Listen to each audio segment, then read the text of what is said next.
Qardaş sual verir ki, Səhih Müslimdə hədisdə gəlir ki, Peyğəmbər sallallahu aleyhi və səlləm Mədinədə olarkən nə qorxu yox idi, nə də yağış yağmırdı və namazları birləşdirdi. Hədisdə belə gəlir. Yəni Mədinədə idi, yəni səfərdə deyildi. Muqim idi. Həmçinin yağış da yağmırdı və qorxu da yox idi, tam rahatçılıq halında namazları birləşdirir. Və bu hədisi rəvayət edib Abdullah ibn Abbas radiyallahu anhümə. Təbii ki, qardaş sual verir ki, biz bu hədisə necə əməl edə bilərik? Təbii ki, şəriətdə əsl olan budur ki, namazlar öz vaxtında qılınır. Əsl olan budur. Və buna da namazların adları kifayətliyir dəlil olaraq. Hər namazın öz adı var və namazın adları da namazın vaxtlarından götürülür. Məsələn, deyilib ki, fəcr, deyilib ki, zuhur, asr, məğrib, işə. Bu namazın adları o vaxtın adlarıdır. Məsələn, nə üçün deyilib məğrib? Məşriq niyə deyilməyib? Çünki gün batandan sonra qılınır. Nə üçün fəcr deyilib? Çünki fəcr vaxtı qılınır. Bu səbəbdən biz namazın adlarını çəkəndə 5 dənə ad çəkirik. Və hər ad da ayrıca vaxta dəlalət etdiyinə görə, deməli namazın neçə vaxtı var? 5 vaxtı. Və bu, yəni şəriətdə sabit olan budur və bütün ümmətin ittifaq elədiyi də budur ki, hətta rafislər belə ittifaq ediblər bu məsələdə. Peyğəmbər sallallahu aleyhi və səlləmin zamanında Allah Rasulunun məscidində gündə neçə dəfə azan verilir və neçə dəfə cəmaat namazı qılınırdı. Məsələn, sualı bu formada qoyursan birinci. Bütün ümmət ittifaq edib ki, Allah Rasulunun zamanında gündə 5 dəfə məsciddə, Allah Rasulunun məscidində 5 dəfə azan verilirdi. Hər namaz üçün ayrı azan verilirdi və 5 dəfə cəmaat namazı qılınırdı. Ona görə rafisi alimləri ittifaq ediblər ki, hər namazı birləşdirmədən öz vaxtında qılmaq müstəhəbdir. İttifaq ediblər bunda. Bunu bilirdiniz belə? Bəli. Məsələn, istədiyiniz tərcümə olunan, onlarda müctəhidin risaləsini götür, bu məsələyə bax, onlar deyirlər ki, namazı öz vaxtında qılmaq bəyəniləndir. Əsli budur. Və lakin biz bilirik ki, Peyğəmbər sallallahu aleyhi və səlləm bir dəfə Mədinədə səfərdə olmadığı halda, həmçinin yağış da yağmırdı, çünki yağış yağanda namazları birləşdirmək olar. Xüsusən də məğrib, işa, həmçinin zöhr, əsr də olar. Səbəb də nədir? Yəni, adi yağışdan söhbət gelmir.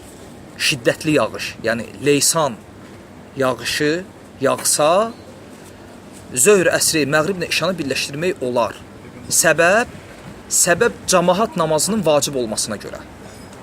Yəni, cəmaat namazı vacibdir deyə, məsələn, cəmaat gəliblər məğrib namazına və yağış yağır, cəmaat evinə qayıtsa, əgər işa namazına gələ bilməyəcəksə, onda məğribin dalınca işanı qıla bilərlər və ya zöhrün arxasınca əsri.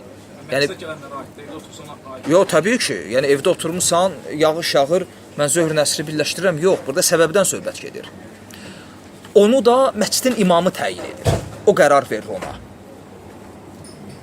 O qərar verir, yəni belə deyil ki, yağış yağdı, məsciddəyəm, yox, imam qərar verir, baxır vəziyyətə, ehtiyacdırsa birləşdirir. Yəni səbəb var.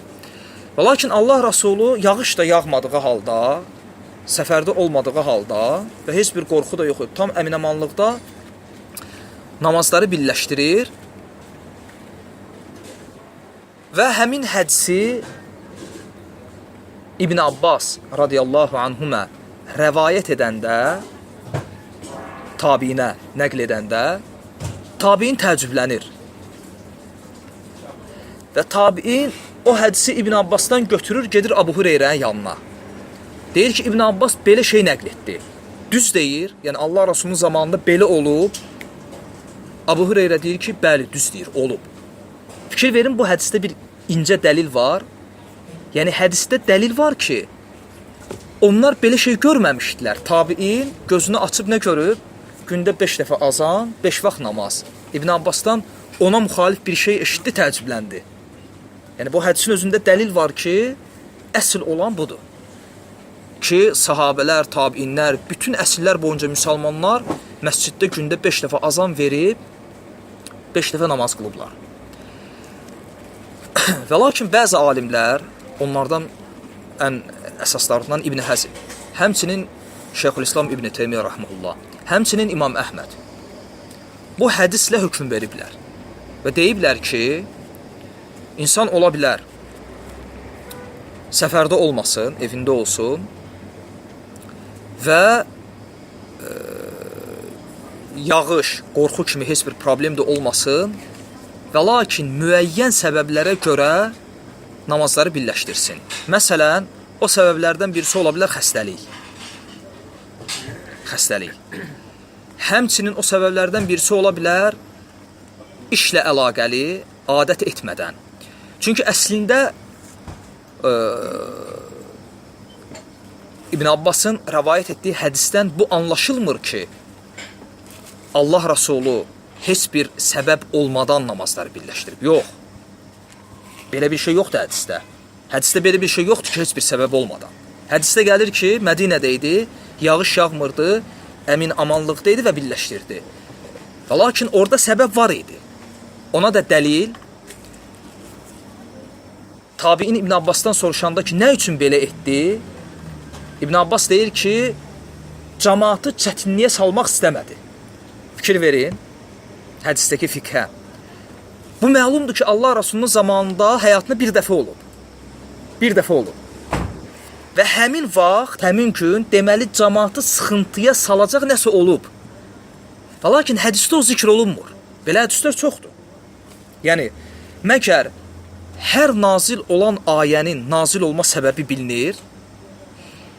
Hər hədisin deyilmə səbəbi bilinir? Yox. Bəzi ayələrin nazil olma səbəbi bilinir, bəzilərin bilinmir. Aydındır? Yəni, orada bir səbəb olub və lakin həmin səbəb hədisdə zikr olunmur. Onu da biz, yəni alimlər hardan götürür? İbn Abbasın sözündən. Çünki tabiin soruşanda ki, nə üçün belə etdi? Edirdi, yox, etdi. İbn Abbas deyir ki, Allah Rasulü cəmaatı sıxıntıya salmaq istəmədi, çətinliyə. Deməli, o vaxtı cəmaatı çətinliyə salacaq bir səbəb var idi. Elə bir səbəb ki, məcbur oldular zöhrünə əsri və məğriblə də işanı heç bir səbəb olmadan birləşdirdi. Yəni, heç bir səbəb olmadan, yəni şəri səbəb olmadan. Yəni, şəriətdə məruf səbəb. Çünki bəzi alimlər bu ləfzi istifadə edir. Deyir ki, Allah Rasulü Mədinədə heç bir səbəb olmadan bir dəfə birləşdirdi. Onun qəsdi, yəni şəriətdə namazları birləşdirmək üçün səbəb olan o şəri səbəblər, hansı ki, yağış, səfər və s. Aydındır, məruf səbəblərdən söhbət gedir.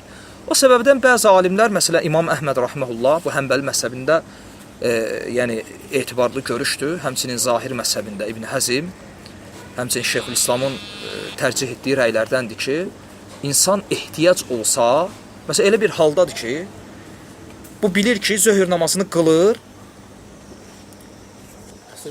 əsri qıla bilməyəcək. %100 bilir. %100 bilir bunu. Məsələn, qardaş misal gətirdi ki, cərrahdır, bu mütləq getməlidir və qıla bilməyəcək əsri. Bu əsri zöhrlə birləşdirməlidir, yoxsa qəzaya buraxmalıdır? Cavab budur ki, birləşdirməlidir. Dəlil İbn Abbasın hədisi. Bu hədislə bu cür istifadə olunur. Təbii ki, adət etmədən. Yəni, adət olunsa, namaz batildir. Çünki namazı vaxtından qabaq qılmaq və namazı batil edir. Kimsə işanı işə girməmiş, əsri girməmiş qılsa, namazı batildir. Və Allah Rasulunun zamanında bu bir dəfə olub. Və orada da səbəb olub və lakin hədisdə o səbəb zikr olunmur. Belə. Rəkətlərin sayını da azaltmamaq şərti ilə öz rəkətləri. Orada qasr olunmur, fəqət namazlar birləşdirilir. Yəni, bu bilmək lazımdır ki, qasrla cəm bir-birindən ayrı şeylərdir. Yəni, bəzi qardaşlar elə bilir ki, namaz qasr olursa, yəni qısalırsa, mütləq cəm olunmalıdır. Və ya cəm olursa, mütləq qısalmalıdır. Və lakin əksinədir. Qasr və cəm bir-birinə bağlı deyil. Ola bilər insan cəm edir, qasr etmir. Və ya qasr edir, cəm etmir. Ola bilsin həm cəm edir, həm də qasr edir. Axı o yağışa dair bir dənə yaxud daha bir neçə rəvayətlər gəlir. Özü səhv etmirəmsə tərk olunmuş sunnalardandır ki, sahabelər deyir ki, bizdə yağış yağdı və hələ yağış idi ki, sadəcə ayağımızın altı yaşarırdı və müəzzin dedi ki, "Sallu fi buyutikum." Fi rihalib. O halda birləşdirməyə aid deyildi. O sadəcə sunnadır ki, yağış yağılanda evdə də namazı qılmaq sunnadır özü. Yəni bəzən təzə. Bu elədir və lakin bəli, bu ona aiddir ki, əgər yağış, leysan yağışı yağıb və insanlar evdə məscidə gedə bilmir. Və lakin insanlar gəlirlər məscidə, zöhrü qılıblar, yağış başlayıb. Qayıtsalar evə, əsrə gələ bilməyəcəklərsə, o halda birləşdirirlər. Hər bir halda bu imamın məsləhəti ilə edilir. Yəni Allah Rasulunun zamanında bunu təyin edən Allah Rasulu idi. Yəni cəmaət namazları birləşdirəcək, yoxsa evində qılacaq yağışa görə. Bunu təyin edən Allah Rasulu idi. Və Allah Rasulundan sonra da xəlifələr idi. Və bu gün də hökm qayıdır məscid imamlarının üzərinə.